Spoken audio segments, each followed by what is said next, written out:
Voilà, donc maintenant nous allons poursuivre avec une belle table ronde sur l'IA et la santé. Quelles implications, quels avantages, quels risques. Donc on a vu à l'instant toutes ces questions sur un plan général. Et maintenant nous allons rentrer vraiment dans des problématiques qui intéressent les soignants qui sont là de façon très directe. Alors nous allons d'abord donner la parole à Stéphane Ragusa sur la prédiction génétique, les avantages et les risques. Stéphane Ragusa est président fondateur de la société PrediLife qui vous présentera. Et puis, donc, il est docteur en biologie moléculaire, maître de conférences en mathématiques appliquées à la biologie et à la médecine à la Sorbonne. Et là, ce n'est que la moitié de ses titres, donc je vais lui laisser compléter malgré son humilité. Mais c'est intéressant de savoir toutes ces casquettes pour comprendre l'autorité avec laquelle il va nous parler. Voilà, Stéphane, à vous. Merci Aude. Donc je vais vous parler effectivement d'application de l'IA et de la génétique en population générale au travers de la prédiction de risque de maladies à partir de la génétique. Donc chacun connaît l'impact de la génétique en matière de trisomie, voire en matière de prédiction de risque de cancer du sein au travers de ce qui est arrivé à Angelina Jolie. Je vais essayer de détailler un petit peu les applications en population générale. Ces systèmes permettant normalement d'anticiper les maladies, comme on prédit le texte, le mot d'après avec des outils d'IA qu'on utilise, on peut prédire aussi le risque de maladie. Je vais d'abord détailler les aspects scientifiques, médicaux, qu'est-ce qu'on peut faire pratiquement, quel est l'intérêt clinique. Je détaillerai ensuite les aspects juridiques, politiques, qu'est-ce qui est autorisé ou pas. On m'interpelle en général sur la discrimination pour les assureurs. On l'a fait juste au Costel il y a 5 minutes, mais je répondrai à ces sujets. Donc un deuxième plan plus juridique, politique, et puis j'essaierai de me lever au-dessus de la machine, si je reprends les mots d'Olivier Ray, pour dire est-ce que c'est bien ou est-ce que c'est mal. Les 2 premiers plans, naturellement, auraient pu être faits par ChatGPT, mais je ne m'en suis pas inspiré pour préparer. Je suis dans l'ancienne école. Alors, donc génétique et prédiction de risque de maladie. Donc, à partir de vos gènes, il y a l'inné, et puis chacun a plus ou moins de risque de faire un infarctus, maladie d'Alzheimer, un cancer du sein. On a découvert il y a une trentaine, donc il y a d'abord eu les découvertes du professeur Lejeune, donc qui sont assez simples. Quand on peut regarder à partir d'un microscope, on voit effectivement s'il y a 3 chromosomes, et on voit qu'il y a un surrisque de maladie, donc de trisomie 21. Il y a 30 ans, on a découvert les gènes BRCA1, BRCA2, qui permettent d'identifier dans des familles à très haut risque de cancer du sein la cause, et donc c'est des gènes de réparation de l'ADN. Et lorsque ces gènes sont mutés, ce qui arrive chez une femme sur 1000, le risque de cancer du sein est multiplié par 10. Et donc Angelina Jolie a popularisé ces tests, puisque sa mère, sa grand-mère, sa tante avaient les mutations de ces gènes, et elle s'est fait enlever les seins par mastectomie.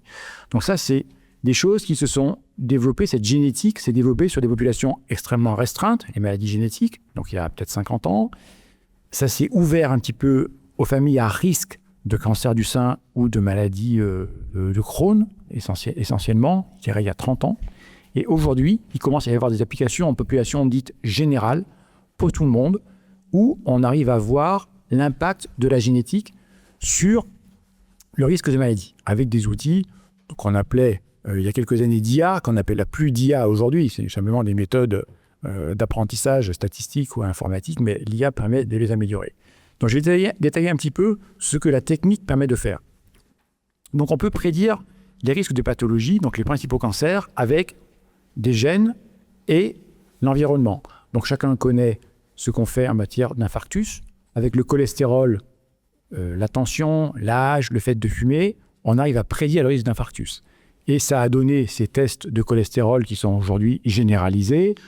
Tout le monde les fait vers la quarantaine, la cinquantaine. Et si vous avez du cholestérol, vous êtes considéré comme plus haut risque d'infarctus. Et donc, on va donner des hypocholestérémiants, des antihypertenseurs, etc. Donc, on va baisser le risque de pathologie. Donc, cette approche générale, qui à partir de quelques variables permet de prédire un risque, de le réduire en anticipant, elle marche depuis des décennies en matière d'infarctus.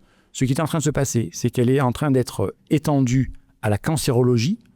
L'infarctus, c'est une maladie assez simple, les artères s'encrassent, vous avez plus de cholestérol, les artères se bouchent, et donc on arrive à prédire facilement. Le cancer, c'est une maladie plus complexe, et donc la prédiction vient plus tardivement. Elle commence à arriver dans le paysage. Donc pour prédire les principaux cancers, il y a un volet génétique, et puis il y a des questions environnementales. Pour prédire le cancer du poumon, ça va être surtout le tabac. Pour prédire le cancer du sein, il y a une partie génétique, il y a l'âge au premier enfant, etc. Et donc, pour chacune des maladies qui n'arrivent pas au hasard, vous avez une composante génétique et une composante dite environnementale. Pour quantifier la part de l'inné et de l'acquis, on peut le faire. Donc, vous savez peut-être que l'intelligence, le QI, en tout cas mesuré par le QI, c'est 85% d'inné, c'est comme la taille, donc c'est quelque chose de très génétique. Et puis, il y a des maladies qui sont relativement peu génétiques. Le cancer du poumon, par exemple, ça va plutôt être 10% de part héritable. On arrive à quantifier ça avec des études sur des jumeaux. Les Scandinaves ont des registres épidémiologiques où ils suivent tous les jumeaux, donc en Suède, en Norvège et en Finlande. Avec des études sur à peu près 100 000 jumeaux, 50 000 paires, on regarde la corrélation qu'il y a dans l'apparition d'une maladie, tel cancer, chez des jumeaux monozygotes et chez des jumeaux dizygotes. Si cette corrélation est à peu près la même, c'est que la maladie est peu génétique. Si elle est très différente chez des jumeaux monozygotes, c'est beaucoup plus important chez les monozygotes que chez des jumeaux dizygotes, c'est que la maladie est très génétique. Comme ça, donc on arrive à quantifier la part, l'héritabilité précis de la maladie. Et les chiffres sont qu'il y a des cancers donc, peu génétiques, cancer du poumon, 13%, cancer du sein, 25%, cancer de la prostate, 40%, l'Alzheimer, 60%. Donc on arrive comme ça à quantifier cette part génétique. Et quand on a la génétique plus l'environnement, donc la part n'est pas la même pour les différentes pathologies, on a finalement tous les facteurs de risque. Et on arrive à prédire les maladies de manière relativement efficace. Donc tout le monde connaît l'exemple de l'infarctus, donc cholestérol, tension, tabac, hypertrophie ventriculaire gauche, etc. Avec ça, on arrive à prédire l'infarctus. On prédit les cancers, je ne donne pas de chiffres, mais avec les mêmes efficacités que l'infarctus. Donc les paramètres ne sont pas les mêmes, mais avec la génétique plus l'environnement, on arrive à prédire les choses avec la même efficacité. Donc demain, on va pouvoir anticiper les cancers avec la même efficacité que l'on anticipe l'infarctus. On peut faire de la prévention primaire, je crois qu'il y a beaucoup de soignants ici, donc on peut baisser le risque, comme on le fait en matière d'infarctus, avec des hypocholestérémiants, des régimes alimentaires. En matière de cancer, si on ne peut pas baisser le risque, on peut au moins découvrir la maladie plus tôt, ce qu'on appelle de la prévention secondaire. Donc en gros, on fait des examens de radiologie pour identifier le cancer plus tôt, et on l'enlève en stade 1 au lieu d'attendre le stade 4, et la mortalité n'a rien à voir. Aujourd'hui, donc, ces systèmes marchent au plan scientifique. On prend un test génétique, donc on prenait un échantillon de salive, on peut faire du séquençage qui donne 3 milliards de bases, on peut aussi faire du génotypage, simplement on récupère les principaux points, ce qu'on appelle les SNP, Single Nucleotide Polymorphism, donc les points de variation dans un génome, on en récupère 700 000, pour quelques dizaines d'euros. C'est des technologies qui sont en train de se répandre. Aux États-Unis, il y a 40 millions d'Américains qui ont fait ces tests génétiques. En France, c'est interdit. En tout cas, en population générale, hors consultation d'oncogénétique, vous avez quand même 100 000 Français qui ont fait ces tests. Donc voilà, donc ces solutions de prédiction de risque de maladies, de généalogie aussi, sont en train de se répandre parce que le coût a chuté de manière beaucoup plus importante qu'avec la loi de Moore au cours des 10 dernières années. Donc, avec cette partie génétique et cette partie environnementale, on arrive à prédire les risques. Quel est l'impact en matière de santé? Donc, les premières études cliniques sortent là, aux États-Unis, où on prend deux groupes, donc de manière assez classique. On a fait ça pour le cancer du sein. On prend un groupe qui fait le dépistage standard, donc mammographie, aux États-Unis, c'est tous les ans à partir de 40 ans. Et puis, mammographie plus ou moins fréquente en fonction du niveau de risque. Donc, on fait un test génétique sur les femmes à 40 ans. On recueille quelques éléments, quelques questions, antécédents familiaux, âge au premier enfant, etc. On va prédire le risque. Et pour les femmes à haut risque, on va leur faire des mammographies, voire des IRM plus jeunes. on compare les deux groupes, donc dépistage standard, dépistage stratifié en fonction du risque, et les études montrent qu'on a, avec un nombre d'examens identiques dans les deux groupes, un tiers de cancer avancé en moins. Un tiers. En France, il y a chaque année 12 000 morts pour le cancer du sein. Un tiers en moins, ça fait 4 000. Voilà. Donc l'impact est relativement important. Prévenir vaut mieux que guérir, comme on dit. Donc on applique des principes anciens à des méthodes modernes et une efficacité qui est importante. Donc voilà, un tiers de cancer avancé en moins, avec des méthodes actuelles, ça va s'améliorer. Ça sera peut-être la moitié, 2 tiers demain. Quel est l'impact de l'IA sur ce sujet? Donc pour prédire les risques de maladies, on part de bases de données de centaines de milliers de personnes, chez qui on enregistre les causes potentielles de pathologie initialement, donc le cholestérol, l'âge, la génétique, on les suit pendant 10 ans, on regarde qui est malade, qui n'a pas été malade, et avec ça, on fait des modèles d'apprentissage. L'impact de l'IA là-dessus est relativement faible. Ce qui compte, c'est l'information qu'il y a initialement dans les données. Si vous avez le cholestérol, la tension, que vous n'avez pas l'âge, vous avez un modèle qui est moins efficace que si vous avez l'âge. Et les modèles utilisés, statistiques, informatiques, ont des performances qui plafonnent. Vous pouvez utiliser un mauvais modèle, mais sinon, de bons modèles ont des performances identiques. Et les méthodes d'IA qui sont utilisées aujourd'hui, elles améliorent l'efficacité de ces modèles de manière extrêmement marginale. Ce qui compte, c'est l'information qu'il y a dans les données. Donc l'IA, dans ce domaine, ne va pas induire un bouleversement, en tout cas, par sa capacité de calcul. Ce qui compte, c'est les données, c'est l'information qu'il y a dans les données. Hier, j'écoutais le PDG de Mistral, Arthur Minch, il disait qu'eux, ils investissaient relativement peu dans les modèles aujourd'hui. Ils investissent dans les données. Ce qui compte, c'est ça. Et en matière de prédiction de risque de maladie, c'est les données qui comptent. Et elles sont relativement rares. Parce qu'aujourd'hui, suivre des populations avec les facteurs de risque dans le paysage, c'est extrêmement contraint au plan juridique. Apple ne sait pas, effectivement, si vous allez faire une maladie, tout le monde dit, effectivement, Google, Apple, ils ont vos données surtout. Non, ils ont une partie des données. Ils savent effectivement les questions que vous posez, ils peuvent connaître vos opinions politiques. Si vous faites un cancer du sein, vous n'allez pas le déclarer à Apple. Donc, les bases de données sur ces sujets sont relativement rares. Et les outils, la numérisation en général, va probablement permettre d'interconnecter des données publiques et améliorer les systèmes comme ça. Mais voilà, l'IA n'apportera pas une révolution conceptuelle par sa capacité de prédiction dans ce domaine.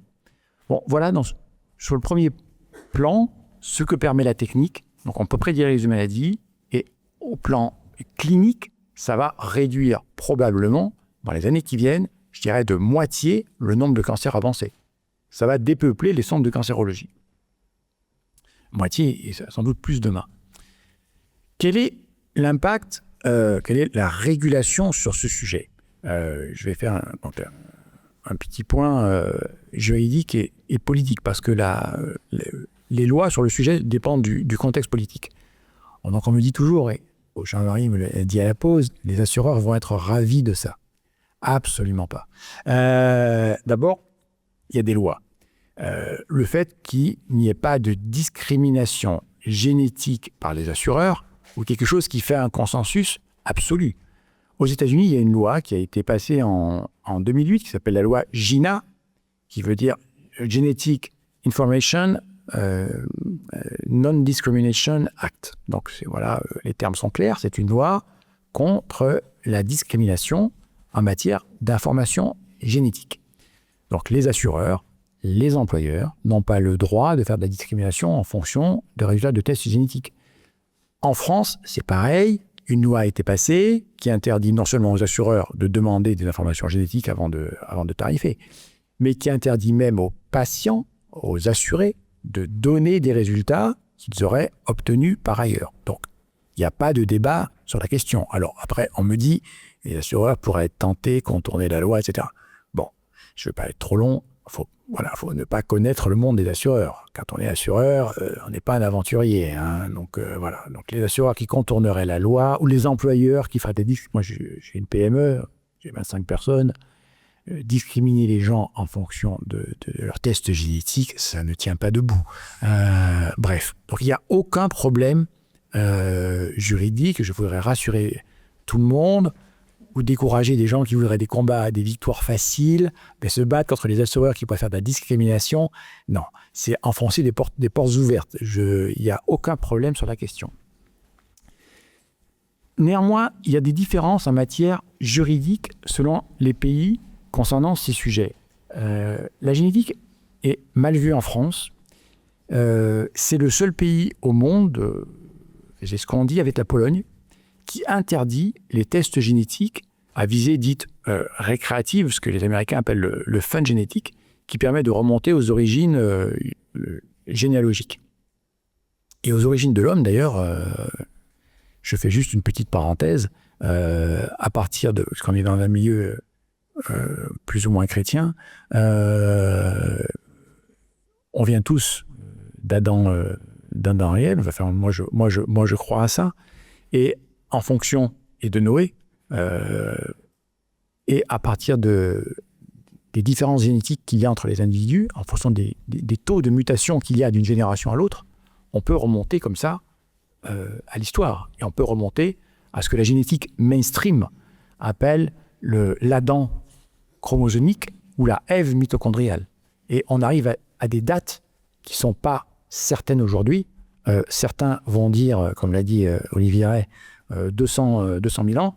D'autres arrivent à des dates beaucoup plus récentes. Donc il y a des sujets qui ont un enjeu tout à fait important et des créationnistes américains travaillent beaucoup sur ces sujets. L'origine de l'homme est peut-être relativement récente. Mais bon, je ne détaille pas spécialement ce point. Je reviens sur la partie juridique.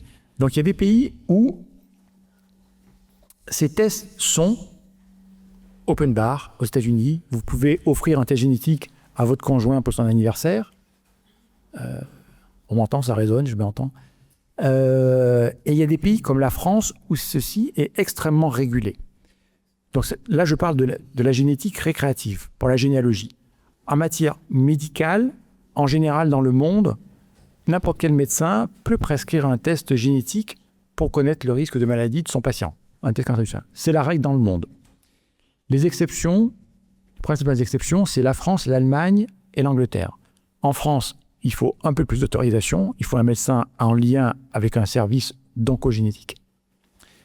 En Allemagne, c'est archi-régulé. Les patients n'ont pas le droit de prendre un prélèvement de salive eux-mêmes. Il faut que ce soit le médecin qui fasse un prélèvement de salive. Et à l'autre extrême, c'est l'Angleterre, où là, c'est totalement dérégulé, où il n'y a pas besoin de médecin et n'importe qui peut envoyer un test génétique sur un site et avoir ces risques de maladie. Pourquoi ces différences selon les pays ? Pour moi, c'est des différences qui viennent à la culture et à l'histoire.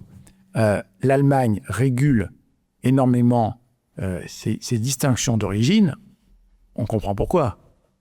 La France les régule un petit peu.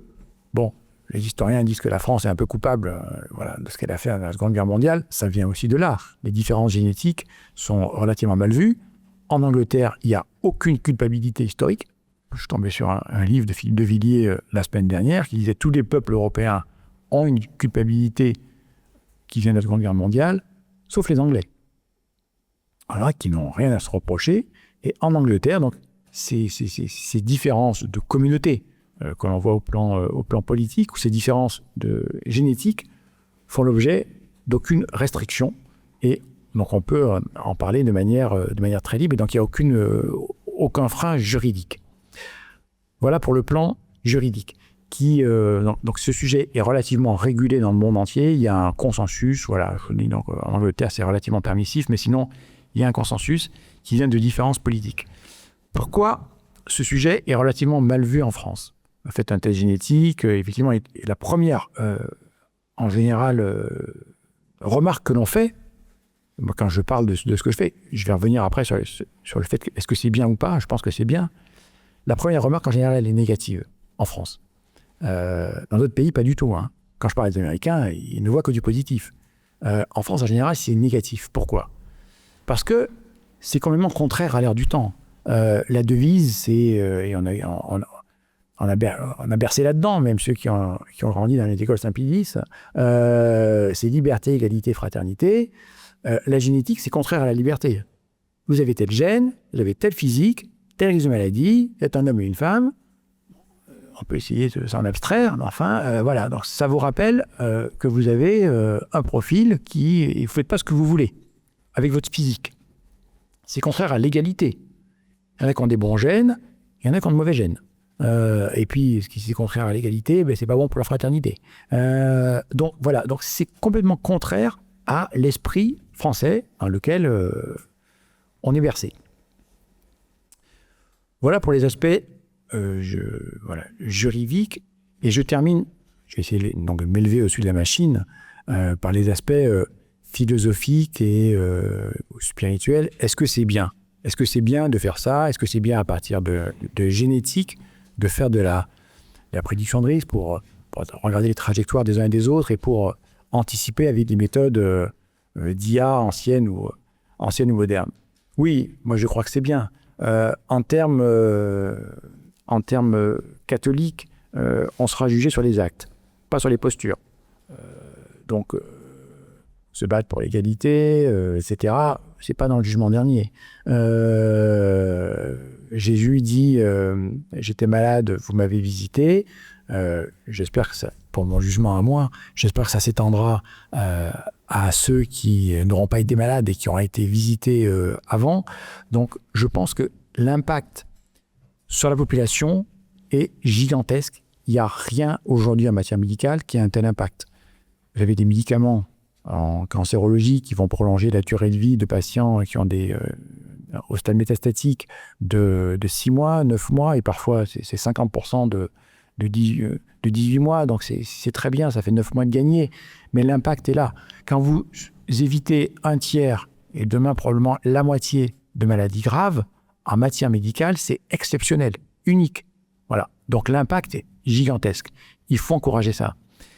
Et voilà, donc est-ce que c'est bien, est-ce que c'est mal ? On peut regarder les personnes qui éventuellement seraient discriminées un jour par un employeur. Mais il faut regarder aussi les gens qui meurent dans les hôpitaux et pas toujours dans des conditions agréables. Moi, j'ai beaucoup travaillé dans le cancer du sein à Gustave Roussy. Le premier organe de métastase d'un cancer du sein, c'est le poumon, avec des patients qui meurent avec des bougies d'oxygène, un peu étouffés. C'est ça la réalité. Donc il faut regarder le bénéfice-risque. Voilà. Donc est-ce que c'est bien ? Je conclus avec ça. Je pense que sur les critères d'analyse rationnels chrétiens, oui, c'est bien. Un autre élément qui me fait dire ça, c'est que Padre Pio, dans sa clinique, à San Giovanni Rotondo, avait un service de génétique. Il a été précurseur, et il y a 50 ans, il y avait un service de génétique là-bas. Donc je pense que la génétique grand public, dans ses applications, c'est une très bonne nouvelle pour tous. Voilà, merci.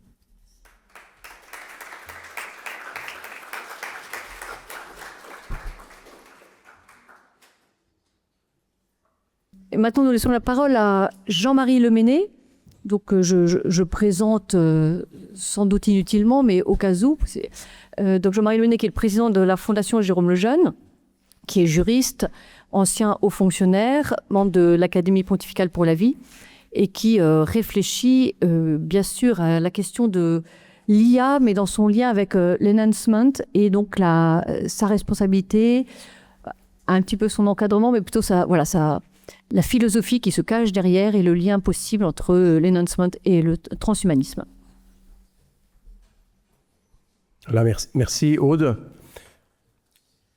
Vous avez bien compris à l'énoncé du sujet qui m'a été confié que je n'avais aucune compétence en IA et qu'on m'a donné un sujet un peu latéral, c'est-à-dire le lien qu'on peut trouver entre l'IA et le transhumanisme, qui était d'ailleurs le dernier mot de la conférence précédente, le lien entre l'IA et le transhumanisme, s'il y en a, et puis la question de la régulation, on pourrait dire, du phénomène de l'IA. Alors, je disais que je n'avais pas de compétences particulières en IA. La seule compétence que j'ai, c'est une vision assez longue, une assez longue expérience et pratique des lois de bioéthique depuis une trentaine d'années, puisque la Fondation est née en 1994 et les premières lois de bioéthique ont été votées en 1994. Et depuis, on les suit avec beaucoup d'attention, car ça impacte les sujets qui sont la préoccupation de la Fondation Jérôme Lejeune, dans le domaine en particulier de la recherche et du soin et de l'accompagnement des personnes porteuses de trisomie 21 qui font l'objet, comme vous le savez, de tests de dépistage assez radicaux. Alors, un mot sur le lien entre IA et transhumanisme. Vous savez, je ne vous apprendrai rien, mais je rappelle simplement que le transhumanisme, très grossièrement décrit, peut se comprendre avec 3 mots. D'une part, l'augmentation, la convergence et la singularité. Alors, c'est des mots qui paraissent un peu compliqués comme ça, mais l'augmentation, c'est assez facile à comprendre. Il ne s'agit plus, avec le transhumanisme, dans l'idéologie de transhumanisme, de soigner ou de traiter, puisque tout ça, finalement, sera largement acquis dans les quelques années qui viennent. On finira par tout traiter, tout guérir, tout soigner. Mais l'augmentation, c'est vraiment faire passer en quelque sorte la personne humaine dans un stade qualitatif différent, quasiment lui donner une autre nature, le faire passer dans une autre catégorie en quelque sorte. Il va jouer en première catégorie, non plus en deuxième catégorie. Ça, c'est l'augmentation. Alors on peut discuter, il y a des quantités de choses qui sont dites et écrites sur ce sujet, je n'irai bien pas, vous les connaissez aussi. La convergence, les transhumanistes nous disent, c'est le moment. C'est le moment puisque un certain nombre de techniques ou de technologies comme la génétique, les biotechnologies, les nanotechnologies, l'informatique, les sciences cognitives, les fameuses NBIC, ces différentes techniques ou technologies ou sciences convergent en réalité en ce moment parce qu'elles atteignent un tel niveau de performance qu'elles convergent pour rendre crédible cette perspective de l'augmentation de l'homme, de l'augmentation de ses capacités. Et puis le troisième terme important à comprendre pour le transhumanisme, c'est de dire, c'est ce que disent les transhumanismes, on sera dans l'ère transhumaniste le jour où l'intelligence artificielle prendra le pas sur l'intelligence humaine. Alors, Laurent Alexandre s'est beaucoup exprimé sur cette question-là.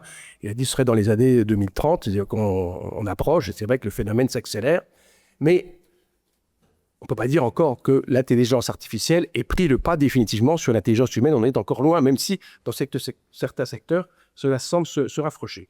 Alors, il y a deux conséquences à cela. D'une part, c'est que vous voyez qu'il y a des applications, et on l'a bien vu à travers les exposés qui ont précédé, il y a des applications médicales de l'intelligence artificielle qui sont parfaitement acceptables et qui vous rendent d'éminents services à la médecine. C'est tout à fait évident.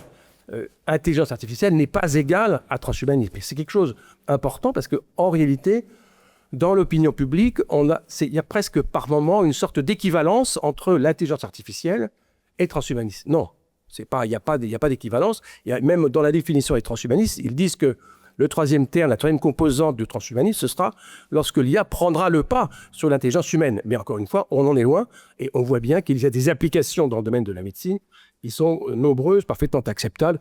L'exemple le plus courant qui a été cité par Stéphane tout à l'heure, c'est l'imagerie médicale. Donc, quand on peut déceler une toute petite tumeur avec l'intelligence artificielle, on ne peut pas se priver évidemment de ce service qui est rendu par la médecine à l'aide, qui est rendu par l'intelligence artificielle à l'aide au diagnostic, par l'intermédiaire du dépistage. Mais d'autre part, ça veut dire aussi qu'il y a un certain nombre d'applications, et c'est là qu'en fait, ce que l'on observe, nous, à travers les différentes lois de bioéthique, nous interpelle. Il y a un certain nombre d'applications qui se présentent comme des applications médicales et qui sont en réalité une sorte de préfiguration du transhumanisme de manière assez nette et même quelquefois explicite.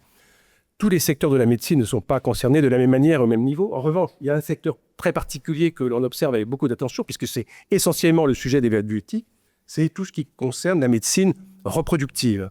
Et dans le domaine de la médecine reproductive, qui comporte un certain nombre de phases que vous connaissez, comme la fécondation in vitro, le diagnostic préimplantatoire, la congélation des gamètes et des embryons maintenant, eh bien, il y a pas mal d'éléments qui montrent que cette médecine de la reproduction est un petit peu le terrain de jeu du transhumanisme, qui d'ailleurs ne manque pas l'occasion de le rappeler, et pourrait être considéré à certains égards comme le cheval de Troie du transhumanisme dans une partie très particulière de la médecine, qui est, ou qui n'est pas de la médecine d'ailleurs, selon qu'on considère que la procréation médicalement assistée est de la médecine ou pas, ce qui est en soi discutable, puisque la provocation médicalement testée au sens FIVET, DPI, congélation, n'est pas un soin, c'est une technique qui a été accordée pour donner à des parents qui ne peuvent pas avoir d'enfants des enfants.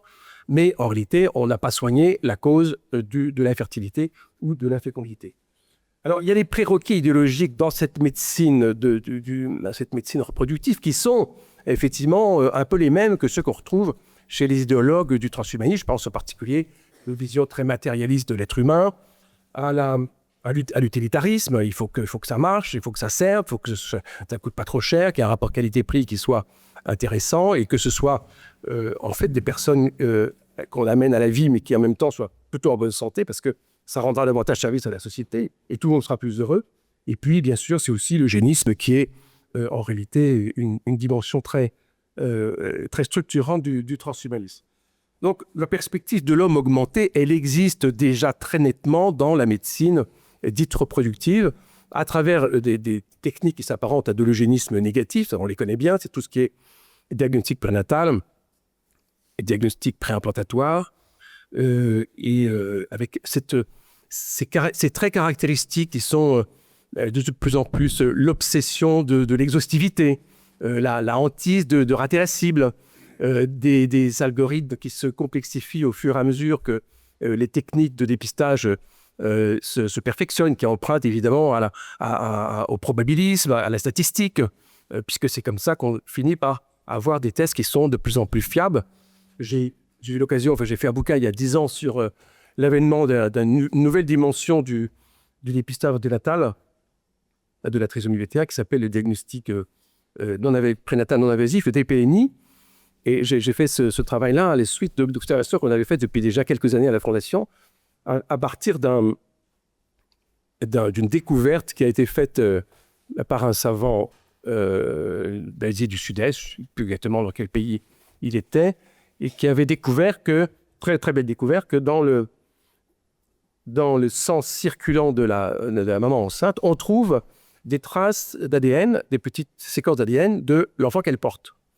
Et évidemment, quand on trouve des traces d'ADN avec 47 chromosomes, par exemple, dans la mesure où ce n'est pas la maman qui est trisomique elle-même, on se doute que c'est l'enfant qui est porteur de la trisomie. Et cette découverte-là, qui a été faite, et qui est une très belle découverte, parce qu'on peut trouver des tas de choses, et puis même sur le plan symbolique, c'est quand même assez séduisant, a été achetée par des bibliothèques américaines et qui se sont posé la question, et c'est là-dessus que j'ai écrit mon bouquin parce que je trouvais que c'était passionnant comme histoire, qui se sont posé la question de savoir comment on pouvait optimiser et rentabiliser cette découverte. Alors, ils ont cherché, ils se sont dit qu'est-ce qu'on peut prendre, qu'est-ce qu'on peut faire, etc. Et ils sont tombés d'accord, mais c'est une décision du conseil d'administration, si vous voulez. C'est une décision de décideurs et de financeurs. Ce n'est pas une décision de médecins ou de scientifiques ou de philanthropes. Et ils se sont dit, en fond, il faudrait, ce qui est le plus simple et qui est le plus rentable, et c'est comme ça que l'équation a été posée, ce sera de faire la trisomie 21. Parce qu'en gros, déjà, on se partage le marché mondial en deux, c'est-à-dire toute la catégorie des femmes qui potentiellement sont intéressées à donner la vie et seront sûrement contentes de savoir qu'elles pourront ne pas donner naissance à un enfant porteur de trisomie 21. Donc en fait, il disait en gros, si on arrive avec ce marché captif des femmes et qu'on leur montre qu'il y a la possibilité d'éviter la naissance d'enfants trisomie 21 en leur disant, écoutez, est-ce que vous voulez un enfant handicapé ? La réponse est non. On peut présenter comme ça. C'est comme quand on présente l'euthanasie. Est-ce que vous voulez souffler horriblement ? On dit non. Donc vous êtes pour l'euthanasie ? Non plus. Et en fait, en posant des questions sous cette forme-là, on arrive à cette décision qui a été prise par les laboratoires américains de créer le test pour la trisomie. Ils ont brandi des chiffres absolument extraordinaires. C'est une histoire... je ne suis pas de l'ARTAC pour un bouquin, mais c'est un peu une histoire policière parce qu'il y a eu des conflits d'intérêts, des délits d'initiés, il y a eu un mort. Et puis les tests étaient très chers au début. Mais c'était il y a 15 ans, était très très cher, et le prix a descendu, descendu. Alors au début, on a commencé à en faire, ils ont commencé en Allemagne. Ils ont montré le test aux Allemands, parce que les Allemands sont soucieux sur ce genre de test. Donc si les Allemands le prennent, ils se sont dit, la France le prendra. Et de fait, après, le test est mis en France, et la France l'a cible. La France a une autre vision, et elle sait, il faut que ce soit égalité d'accès à. Alors les Français se plaignaient du fait que ce test était uniquement mise en œuvre à l'hôpital américain. Il n'y a pas de raison que ce soit les riches, etc. Donc en fait, les Français ont regardé la baisse du prix du test, et quand il est descendu en dessous de 500 €, la France a dit on l'achète.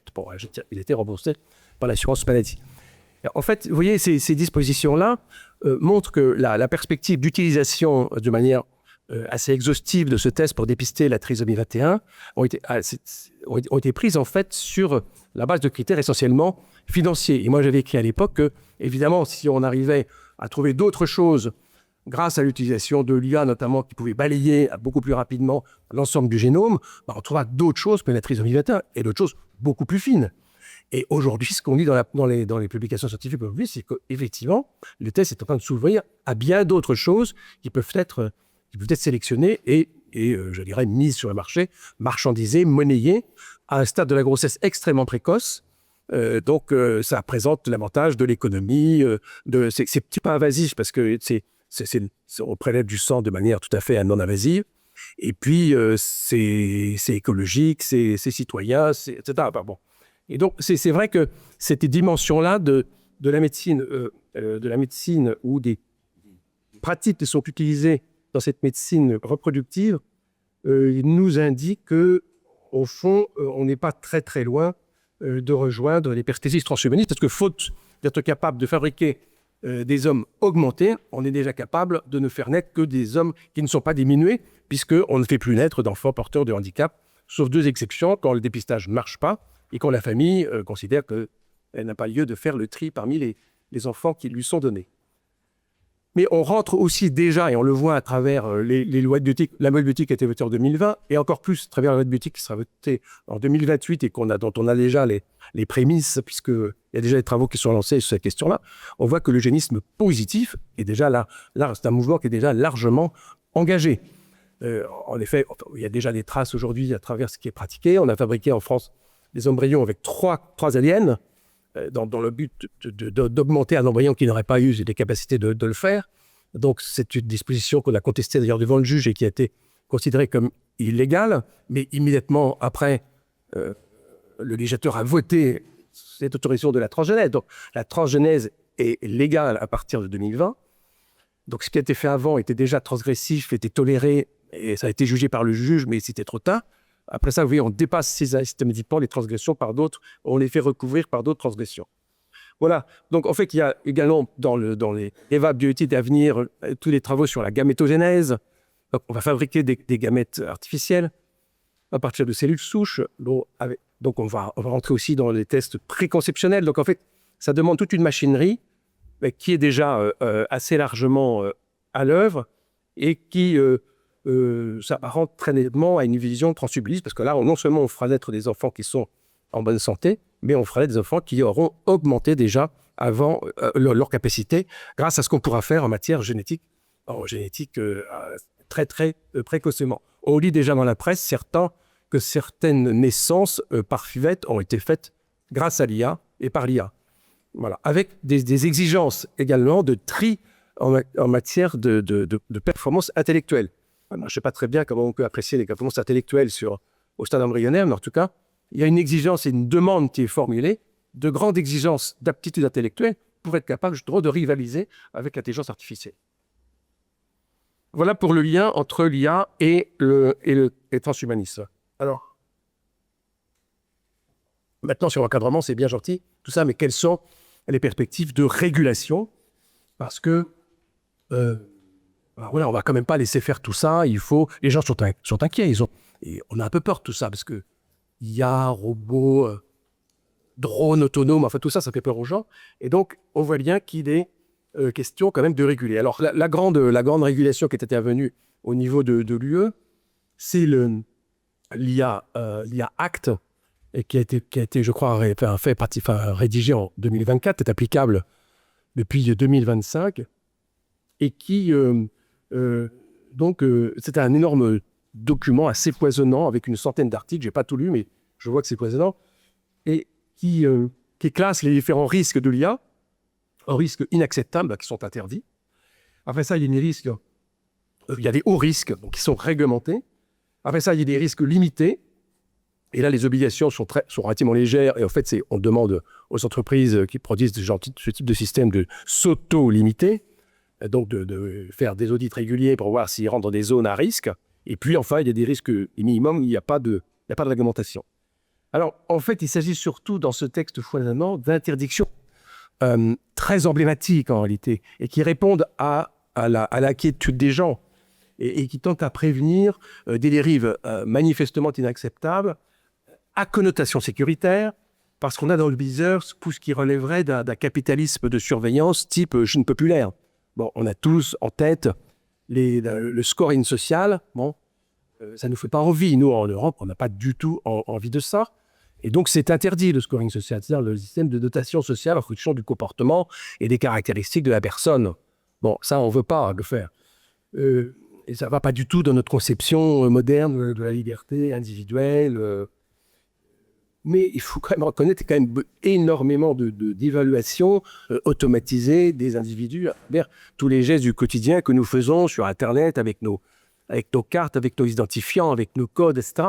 On renseigne des quantités de documents, que ce soit en matière même de formation, d'éducation, de recrutement, d'évaluation des performances, d'éligibilité aux différentes prestations, de fiscalité, de crédit, bref, de solvabilité. Enfin, on est quand même un peu tracé. Bon, donc, certes, le scoring social est interdit. Il n'empêche que l'année du Covid a été quand même, à cet égard, assez intéressante. Je ne juge pas du tout le fond de l'affaire sur les vaccins, mais le pass sanitaire qui a fait physiquement de passer le tourniquet du métro, si vous voulez, ou d'aller au cinéma, ou d'acheter une petite culotte parce que c'était pas une matière de première nécessité. Ça nous interroge quand même sur ce qui serait possible de faire en termes de scoring social. La deuxième chose qui est absolument interdite, c'est la police prédictive. Bon, il ne s'agit pas du tout de faire du profilage d'individus et comportemental qui permettrait d'arrêter préventivement, arbitrairement, des gens qui pourraient passer à l'acte. Il s'agirait là de procès d'intention, et la présomption d'innocence ne s'y retrouverait pas. Il n'empêche, il y a aussi des dérogations en cas de certaines disparitions ou dans des situations très tendues ou avec des perspectives d'attentats, etc. Donc, il y a quand même des dérogations. Et puis, le troisième domaine qui est totalement interdit, c'est la reconnaissance faciale en milieu ordinaire. Mais là encore, évidemment, il y a des dérogations quand il s'agit de retrouver des personnes disparues, il y a des menaces d'attentats qui sont précises, ou s'il s'agit de retrouver les trafiquants de drogue dont on a déjà à peu près le profil. Donc, tout ça est possible, tout ça est réservé dans des cas limités. Mais disons que c'est ce qui a été présenté au grand public et c'est de nature à rassurer le grand public. Est-ce que ça rassure? Je ne sais pas. Ce que je voudrais dire, c'est que moi, au vu de l'expérience que j'ai des lois bioéthiques nombreuses qui se sont succédées depuis 30 ans, et qui est un domaine aussi en expansion, un domaine nouveau, un domaine qui fait peur, un domaine où les gens s'interrogent. Dans ce domaine-là, il y a eu beaucoup de lois, beaucoup de réglementations, mais il n'y a pas d'encadrement, en vérité, et il n'y a pas de régulation. Et je pense que dans le domaine de l'IA, il n'y aura pas de régulation. Ça me paraît quasiment impossible. D'abord parce que la réglementation, en fait, souvent n'est qu'une régularisation dans le domaine de la bioéthique. C'est absolument frappant. Ce qu'on a perçu comme étant un cadre, des garde-fous, était en réalité une régulation de ce qui était interdit avant, en quelque sorte. Bon, donc, en fait, cette régulation est très foisonnante au début parce qu'il faut répondre à l'inquiétude des gens. Et puis, au fur et à mesure, les gens se disent, quand même, cette réglementation, elle embête beaucoup les gens qui avaient l'habitude déjà de travailler en grande liberté. Et donc, il y a une demande de la part de ceux qui veulent aller plus loin, transgresser dans ce domaine de la production essentiellement, parce que c'est le domaine qui m'intéresse et qui est l'objet de mon exposé. Dans ce domaine-là, les praticiens veulent aller plus loin. Donc, ils vont faire des choses à l'étranger. Ils reviennent en disant j'étais obligé de m'exiler en Grande-Bretagne parce que ça, c'est pas possible à faire. Ils vont devant les parlementaires et disent écoutez, c'est pas possible. Et vous nous mettez des conditions impossibles. Et donc, le parlementaire finit par lever mes conditions. Donc, en fait, on aboutit à une déréglementation libérale qui finit dans une réglementation qui déréglemente, en réalité, qui dérégule et qui enlève petit à petit tout ce qui avait été présenté comme étant des barrières, mais qui en réalité n'en était pas. Donc c'est ce qu'on appelle le mécanisme des inégalités fécondes, où finalement celui qui transgresse la loi est celui qui va finalement gagner. Parce que en fait, derrière, il y a une idéologie du progrès, une morale technicienne, surtout au sens de Jacques Ellul. C'est-à-dire que la technique a sa propre morale. Une technique morale, c'est une technique qui marche, en fait. Donc, une PMA bonne PMA, c'est une PMA dont la technicité marche. Donc la question est plus de savoir si c'est bien ou si c'est mal. Si ça marche, la technique est bonne en réalité. Il y a ça. Et puis au niveau plus politique et démocratique, au fond, tout ce qui est un progrès technique ou technologique est perçu comme un progrès humain et qu'il faut apporter au fond aux citoyens dans une égalité d'accès à. Donc je pense qu'il n'y aura pas de possibilité de régulation pour les raisons que je viens d'exposer, et également parce que je crois qu'avec l'IA, et ça a été souligné quand même, on n'a jamais rencontré une perception collective atteignant un tel niveau de croyance. En fait, on est dans le domaine de la croyance. Et dans ce domaine, tout ce qui peut se faire se fera. Je voudrais donner simplement 2 témoignages du ministre délégué de l'intelligence artificielle et du numérique en France en 2025, après d'ailleurs la publication de l'IA Act. Je le cite, « La France veillera à ce que les régulations comme l'IA Act ne freinent pas l'innovation. » Bon, la messe est dite, quand on entend ça. Et son collègue allemand dit, je cite, « Nous voulons les meilleures technologies, pas les meilleurs régulateurs. » Bon, on voit bien qu'il n'y aura pas de régulation. Et l'Amérique n'est pas très favorable, dans le contexte actuel, à la régulation. Donc on est vraiment avec l'IA un peu conçu comme un Deus ex machina pour les gens. Ils ont, comme tu t'es dit tout à l'heure, ils ont Dieu dans leur poche qui répond en fait à toutes leurs attentes. C'est plus le silence de Dieu. Là, en fait, il peut poser toutes les questions. L'IA ne sera jamais agacée, elle sera patiente et elle répondra absolument à tout, même si elle ne répond pas toujours ce qu'il faudrait répondre.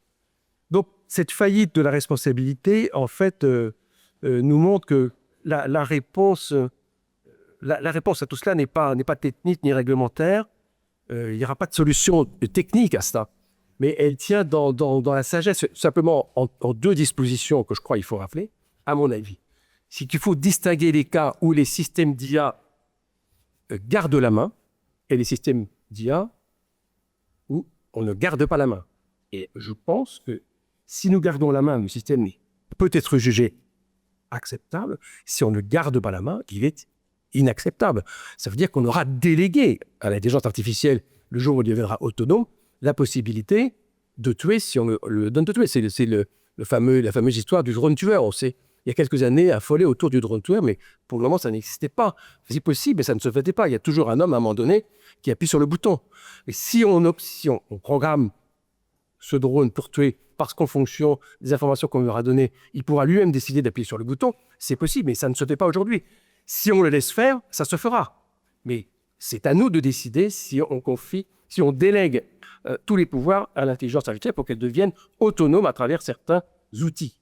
Et puis la deuxième exigence, à mon avis, à mettre en œuvre, concernant les évolutions de l'IA, il faut les regarder au regard d'un certain nombre de valeurs non négociables. Et je pense que dans ce qui concerne les actes relatifs à la vie ou à la mort, le fait de donner la vie ou de donner la mort, je pense qu'il ne faut pas laisser l'IA s'immiscer dans ce champ. Ça doit être hors champ de l'intelligence artificielle et a fortiori, évidemment, hors champ d'intelligence artificielle autonome. Et puis enfin, pour terminer, il faut absolument réhabiliter ce qui est totalement oublié aujourd'hui, parce qu'on est dans le positivisme juridique permanent. On dit c'est permis ou c'est pas permis. En fait, il faudrait quand même s'interroger sur le fait de savoir s'il y a des choses qui sont intrinsèquement justes ou intrinsèquement injustes, et ça demande de revenir sur la question de la neurone naturelle, qui sont des domaines anthropologiques à réinvestir complètement. Voilà, j'ai terminé là-dessus. Je voulais simplement revenir sur le fait qu'il y a des domaines dans lesquels, en médecine, mais c'est pas une généralité, il y a des percées qui sont de nature transhumaniste et qui sont perçues comme telles par ceux qui les font, parce que l'idée de produire un être plus parfait est une idée qui, incontestablement, prévaut dans ce champ médical. Ce n'est pas le cas général. En revanche, dans le domaine de la régulation, j'ai de très très fortes interrogations sur la régulation. Et je termine par une citation de Jeune qui disait « Il n'y a pas de solution technique à tous les désordres. La technique est cumulative, mais la sagesse ne l'est pas. » Et c'est justement le travail que nous pourrons faire. Voilà, je vous remercie.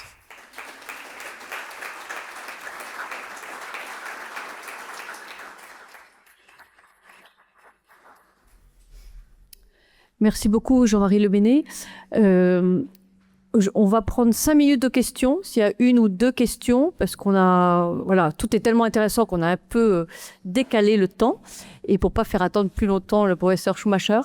Mais si vous avez une ou deux questions, n'hésitez pas. Alors, pas trop de questions sur l'intervention de Laetitia Pouliquen, si possible. Hein, mais...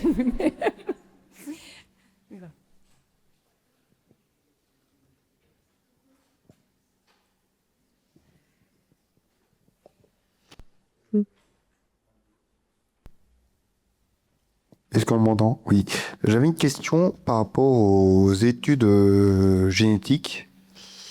Est-ce que ce serait pas, entre guillemets, un masque qu'on leur mettrait comme quelque chose de magnifique par rapport au cancer? Parce que on sait que, par exemple, pour le cancer du sein, sur le gène BCR, ça augmente de 9 mois. Mais 9 mois, c'est beaucoup et en même temps, c'est rien. Est-ce que ce serait pas un masque pour cacher quelque chose de l'eugénisme ou quelque chose de financier derrière, au niveau du financement? Je sais pas. Peut-être. Une mutation sur le gène BRCA, ça augmente le risque d'un facteur 10. Donc les femmes qui sont mutées, elles ont 80% de chances d'être malades. Donc il y a des intérêts financiers, bien sûr. Il y a une société qui commercialise ces tests, qui a été la première à les commercialiser dans le monde, qui a été montée par les prix Nobel qui ont découvert ces gènes BRCA. Cette société vaut 2 milliards au Nasdaq. Ok, des enjeux financiers. Moi, je parle en tant qu'industriel. J'ai été dans le public pendant quelques années et aujourd'hui, je suis du côté de l'entreprise. Moi, je défends l'entreprise. Il y a des enjeux financiers, pas pour autant qu'il n'y a pas d'enjeux médicaux. Et les problèmes financiers, etc., ou les gens qui gagnent de l'argent sur ces sujets, le font en sauvant des vies et qui se terminent souvent mal. Il faut rappeler le sujet. Donc moi, je suis très frappé de voir en France qu'on voit sur ces sujets uniquement les problèmes potentiels. L'ancien patron de Sanofi disait « Les critiques sont faites par des gens en bonne santé. Les malades sont contents de nos traitements. » Et je vois l'excès de normes, d'inquiétude en général, qui est un frein aujourd'hui majeur à l'innovation en santé en Europe. Donc, la régulation, les actes, les IACT, les DMAC, les actes européens, en tant qu'industriel, moi je vois l'impact que ça a. Ça ralentit l'innovation de manière gigantesque. Je vous parle du cancer du sein, vous avez donné cet exemple. Aujourd'hui, il y a 50% de décès en plus par cancer du sein en France, en Europe, par rapport aux États-Unis. Ça représente 4000 morts. Voilà. La régulation à outrance a un impact très fort. Il faut aussi l'avoir en tête.